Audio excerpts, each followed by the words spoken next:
Super cool, right? Super attractive. When something was done, it was just done. Tony had hair, Tony didn't have hair. That is almost a year from now, and the likelihood that I will forget everything I just said is hella high. Taco Bell decades is definitely greater than or equal to the Taylor Swift eras. Some serious bags under my eyes. I could pack a family of 17 in those bags. Sorry, I don't mean to keep smacking. I got something stuck in my teeth. Hard Rock Lunchbox.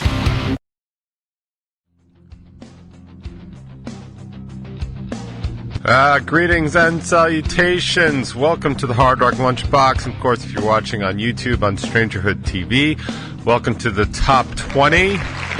Winter has arrived in the Northeast. It is an incredibly cold December 5th, 2024. We have made it. We have survived Thanksgiving. We are sliding into the end of the year holidays, which include Christmas. I believe Hanukkah's coming up. There's a couple others. I don't mean to sound insensitive. I just don't know these things. I feel like I used to know them when I was in school, but I no longer know them. So I'm only really kind of aware of the Christmas holiday so much because that's the one I'm going to be celebrating, such as it is, even though Jesus was definitely born in a warmer time, certainly a warmer place, but that's neither here nor there. And I hit that button too many times. But hey, applause for Jesus. Nothing really wrong with that. So, what's going on, everybody? Let's get started with some light housekeeping, as I try to do every single week and fail a lot of it, but that's okay. There is a new top 20 out today, such as it is, but it really is the intro for the Thanksgiving Day, the Boxgiving Day special. I've had some feedback on that special. I heard it was actually a really good one, a really good countdown. It was also more appropriate to do a decade, so the best bands of the decade here on the box, kind of skirting some really old stuff. I may or may not go back to the original, but I do believe that there was some skewing going on, and I think that doesn't accurately reflect what we're trying to do here on the box, even though it is always an opportunity to really to highlight some of those bands that we used to play all the time that just don't really exist anymore. But I myself really enjoyed what we ended up with the top 10 the top 20 most played bands of the box for a decade, so we're probably going to keep that up. But to be perfectly honest with you, that is almost a year from now, and the likelihood that I will forget everything I just said is hella high. So yeah, maybe not. But yeah, you can check that out. The video is called the 2024 Boxgiving Day Special, of course. And I talk about the executive decision for the countdown, which I just recapped right there. Anyway, we're talking about unskewing the numbers and receiving hate and anger, passing the sniff test, and more. The receiving hate and the anger is definitely something that keeps coming up, and I keep enjoying that a lot. On Bacon is my podcast. This past week, we have late night snack adventures, explorations of Taco Bell and pizza delights. I do have stuff to add about Taco Bell, especially the decades thing, because I happen to believe that the Taco Bell decades is definitely greater than or equal to the Taylor Swift eras. And I know that's a controversial opinion, but it's okay. I am here for it. The official video for Grains from Craving Strange is out. I have not watched it. I actually saw that it existed for the first time mere hours ago.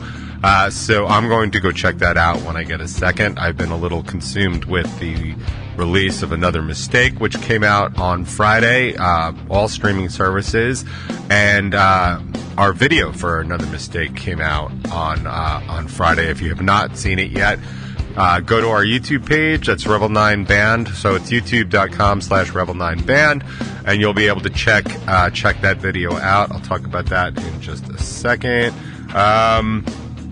The other thing is Stop Enabling, Time to Speak the Truth with Bacon is my podcast. Discussions and Drinks is Something Wrong with Me. Don't Be an Enabler. Digital Breaks. All stuff I'm super interested in. I'll be checking that out probably today or tomorrow when I get out to walk, depending on just how warm it gets or does not.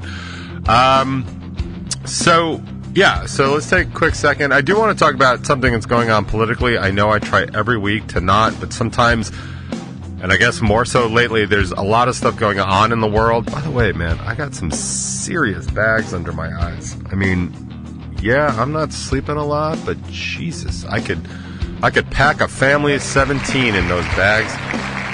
Ah, man. Whew. By the way, I could not recommend my hoodie, my waffle hoodie more right now. It is so goddamn cold down here. I'm going to have to start doing something about that, but not now because I'm in the middle of a show. So, yeah, the political stuff I'll get to in just a second. It has to do with some pardons that are going on, but in this political climate, it seems like almost every day there is something new to really sort of talk about. And while I'm not here to make you think anything one way or the other, I am here to help you maybe think about things. Think about those things in a certain light, in a certain way. So I'll get to that in a minute. What I do want to talk about, though, is another mistake.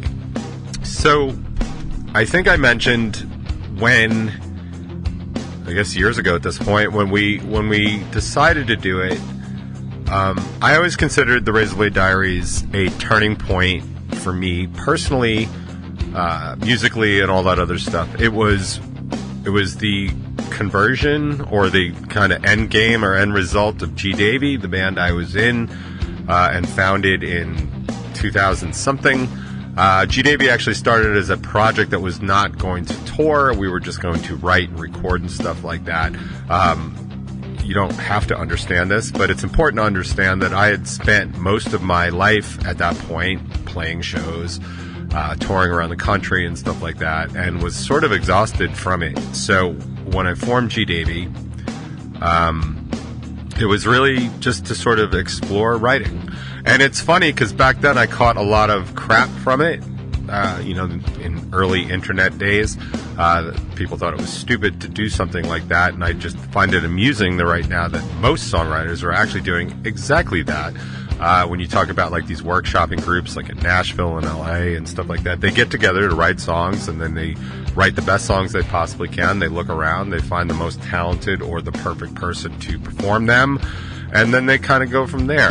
My friend Tom Pino, formerly from Ghost of Eden, does exactly that in Nashville right now, and he's having some serious levels of success doing that, and it's super attractive. But I was trying to do that back, when I started G Davy, but then we kind of rolled through, and I decided I wanted to perform again. So we did with our old singer Jack, and then we continued to perform. My first show as the lead singer for G Davy was in 2008. We did it at Ollie's Point. No, it was Molly Bloom's 2, which would eventually become Ollie's Point, and then of course Revolution, which is Revel 9's home venue. So I mean, there's a lot of somewhat incestuous history, but G Davy sort of just rolled along. But the reason the Razorblade Diaries was so important is at the very end of G Davy, when we released the last EP, which was She Sells Smiles, I tapped my producer friend, Eddie, who would go on to produce the first 3 Revel 9 records, for some production advice. I feel like we had gotten to the point where we needed some outside assistance to go to the next level. That is not an easy jump or leap to make. It has to come from somewhere inside you to sort of figure that out. I did not need an engineer. My bass player and my best friend at the time, Wayne, who had been in my various bands with me over the years, was a very talented engineer, and still is. He actually, what he does for a living, if I'm not mistaken, he works for the city of New York. Anytime you see anybody majorly speak, all the audio is being handled by him, or at least his department. So he's a very competent engineer. So we did not need an engineer. The 4 G Davy EPs that we released over the years were all engineered in-house. And I think we did a pretty good job. She Sells Smiles was my first EP and recording to ever land on the CMJ chart. That's College Music Journal. We hit number 1 on a couple of stations. So I thought we were doing okay, and I thought we really needed to kind of push it to the next level. So when I tapped Eddie to sort of help me out, he would go on to sort of post-production edit Say Another Prayer, which is is that the first song? That might be the first song on She Sells Smiles. And it was a very interesting thing for me because we were editing out stuff that I was like, this doesn't make any sense. Why would we edit this out? And it would take me a little while to sort of start understanding what it is to really produce and edit a song. And then when we rolled into the Razorblade Diaries, the irony of that... Sorry, I don't mean to keep smacking. I got something stuck in my teeth. I know, it's super cool, right? Super attractive. But when we got into the Razorblade Diaries, I was already writing it by the time we turned into Revel 9. In fact, most of the record was done. It was actually a 10-song EP, or it would have been an LP at that point, instead of the 6 that it ended up being. And I'd written all of it, and somewhere in the archives here, I actually have all those original demos, and you can hear how the songs have changed over the years, which I find fascinating. But so we took all that stuff, and I sat with Eddie, and we kind of went through.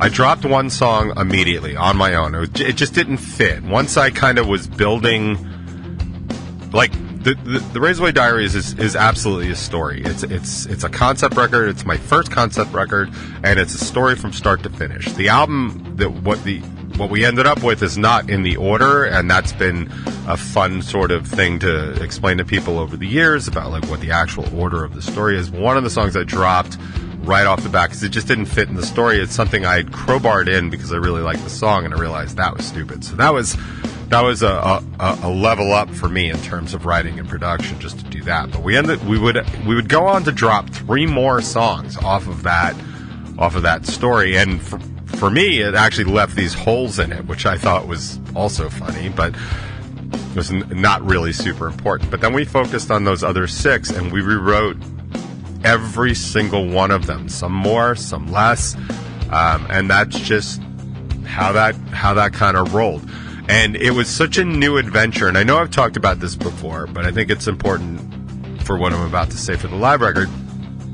It was an important jump for me because we were writing completely differently than the way I had been writing all along. I was forced to step outside my comfort zone every single time I approached the microphone, I approached the guitar, and you can hear it in there. I can definitely hear it in there. I would imagine like real core Revel 9 fans can also hear how, I want to use the word sterile, but it's not quite that. It's a little forced, it's a little rigid, and it just lacks what I would sort of define as this breath that Revel 9 has gone on to put into all their songs. This breadth and depth of songs. It sounds very, if not one-dimensional, very like small, because I was focusing everything I had to get everything right. Every single song on there had several versions, and we were rewriting it constantly. We were writing it to the point where I stopped even bringing changes to the band because the fact that a change probably wouldn't last all that long made it really not worth having the band learn it. Some we did just to sort of feel out so I could feel like where these changes are going. These were all tools that I would use later on in later Revel 9 productions, but it was such a tough thing to just...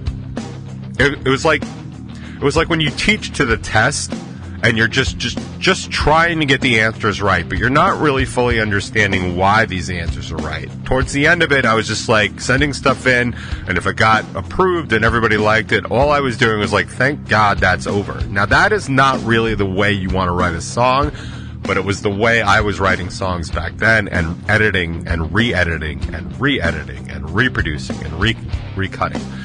Those lessons are what taught me how to sort of begin to know how to do this sort of thing on my own. And I would further go on to do that definitely in the next record, where I was calling all the shots because I didn't have a band anymore when I was doing the Reality Crush. It was all production. And it's all rewrites and all edits. And there were less and less rewrites there, and there would go on to be less and less rewrites on Do No Harm, because most of it was kind of in the pocket. But still, that very first record, the Razorblade Diaries, was such a shift from everything I had been doing before, everything that G. Davy was, which is the impetus for changing the name of the band, it just didn't fit anymore with what G. Davy was doing. And every now and then I'll even play like G. Davy songs here, and people will be like, yeah, that's okay. You know, sometimes it's like, that's not very good. And then I'll play something from Revel 9, and people are like, that's way better. Now, I don't always see why that is, because I hear songs like She Sells Smiles and Last Song, and I'm like, I think these songs are great. Or even like the acoustic version of Trial by Self, but like that is the total evidence of complete songwriter bias. And that's fine. You know, I'm human, and I'm a songwriter, and I'm going to be like that. So super important to get that kind of information back. But I did learn all those lessons. But still, at the end of the day, that record still, to me, feels very rigid, very stale, all that other stuff. And in a public landscape, it was a very different record for our local scene. Nobody was really doing records quite like that just yet. And I take a good amount of pride in not even my doing, because it really wasn't me. It was me. What I did, it was basically believe in somebody else to nudge me and my talents forward. And that was kind of important. And I think that other people and other bands from the city to the island took notice of that, and a lot of them also started doing very much the same thing. So if there's any point of pride for me to have in there, it was to sort of create this shift in the way we were looking at the music we were creating. To give a very simple and basic example, it was not uncommon for me to write a song for G. Davy and be like, cool, that song's done, teach it to the band, get it done, make whatever was like sticking not work, but then it was done. And I had this mindset that when something was done, it was just done, which to me is bananas. I have not written a song since then that I wrote and then it was done. I mean, even when I get stuff to the band, new songs that I do, it's usually version 3 or 2 or whatever at least. And then we go through the process of editing and pre-production and all that other stuff. And then by the time it gets to recording, I mean, it's just gone through so many changes. Now, a lot of them these days are subtle because I have learned how to write a structure of a good song. So I'm able to do that kind of on my own. And all I really need is nudges. And the best example I have for that is when we were working on, we have a new song coming out that we just recorded called Run Through Me, which I thought was kind of top notch, and I think it is. I think it's a really good song, and I think you'll be really excited when that comes out. But I had this bridge sort of part that would be before each of the verses, and it was like, I like that part. And then Caggiano came in, he's like, that part doesn't fit there, and I'm like, I'm pretty sure it does because I fit it in there. But he kind of highlighted where it would be more powerful. And I was like, okay, and we played it, and we learned it, we worked with it. And I remember when he left, I was like, damn, I should have known that one. You know, so there's still those things. I mean, we didn't really change a part per se. We just sort of enhanced what was there and moved some stuff around. And that kind of is a beautiful thing about, like, pre-production. Like, when you have all the tools there, like a whole Lego set, and you can just decide what pieces you want to go somewhere. Like, that's still important to me.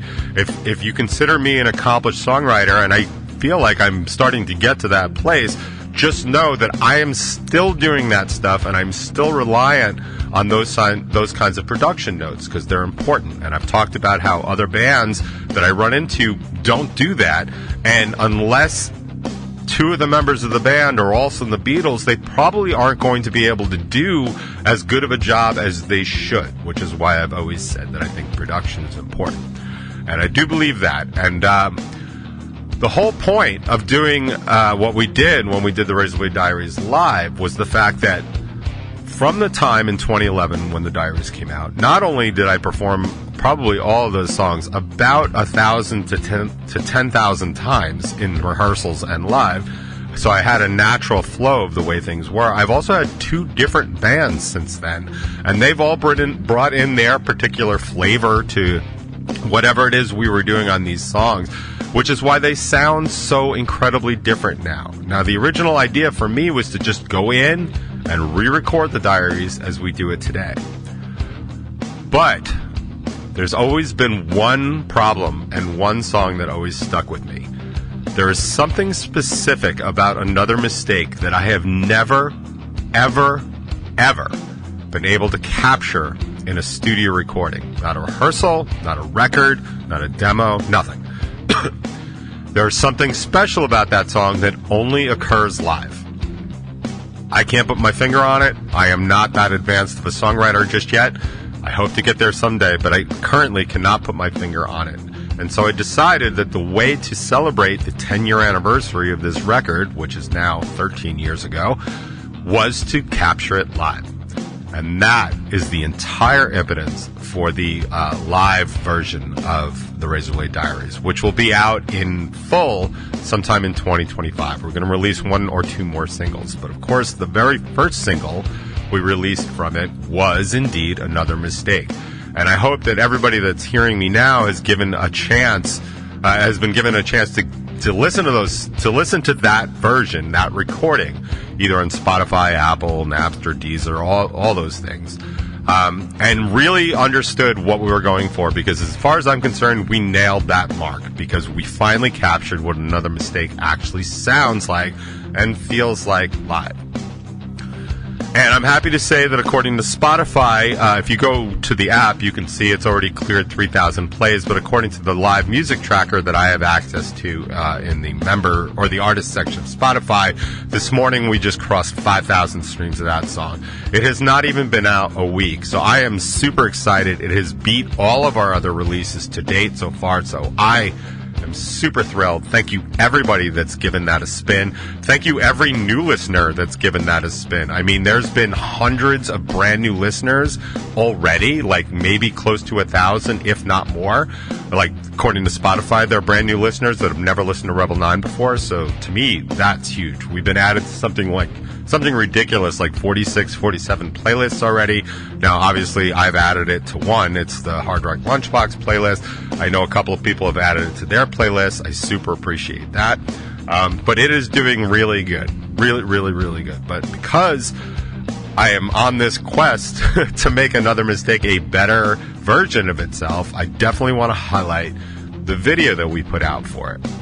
Now that it's out, I feel comfortable discussing some of it. We had done a live video when we recorded the record. And yeah, we took samplings from song samplings from different performances and stuff like that. But the core of it was done at the Music Mall in 2022. I think we did it. I know we had to wait till after COVID, and then we did it in the summer of 2022. So that was the main thing of it. We also had Fall of the House Productions come in and record it for video. We've got tons and tons of video footage. But when we were putting the video back together, I realized, again, it just wasn't capturing the song. It was a pretty sterile, it was a small sort of intimate setting. A lot of the camera angles are just the band, which is fine, but some of the audience ones, a lot of the audience was kind of hanging back. It was a sort of, not informal, but it was like not a show. Everybody knew what we were doing, and everybody was super respectful, and there wasn't any like nonsense going on in the audience and stuff that you would normally see as a show. And because of that, I decided that we couldn't run with just the video from that performance. So what am I going to do? Well, fortunately, or unfortunately, depending on your perspective, I have 13 years of video of us playing that song live at various venues across multiple states. And so I went through the Rebel 9 archive, of which it is sizable, and found all these different performances of us performing this song over the years for different audiences, for different venues, different states, different tours, different haircuts for me, and all that kind of stuff. Tony had hair, Tony didn't have hair, that kind of stuff. And so I built this video out of all of those things. Built around, of course, the stock footage that we had done at the show, because that was indeed what we were trying to accomplish. But if you haven't seen the video yet, it is a very fun, for me at least, kind of window into the history of this song, and a window into what I always thought made this song so great at live performances. You see the band at their best, you see the audience enjoying it at their best. And I think of all the videos that I've done lately, maybe ever, it is probably the most exactly what I was trying to get, with the possible exception of Aaliyah, because that kid did an amazing job. But of a video with the band in it, I think this was exactly what I wanted to get. And I'm super psyched to be able to say that because that is not something that often happens in my world, certainly not in music.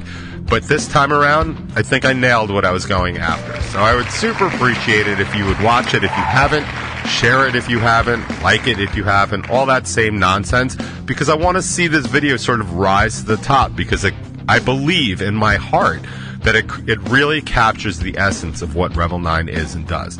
Would I have been happier having a lot more video of me down to my normal weight instead of all this overweight stuff? Yeah, absolutely. So I'll have to do another video at some point now that I'm back to like somewhat human weight.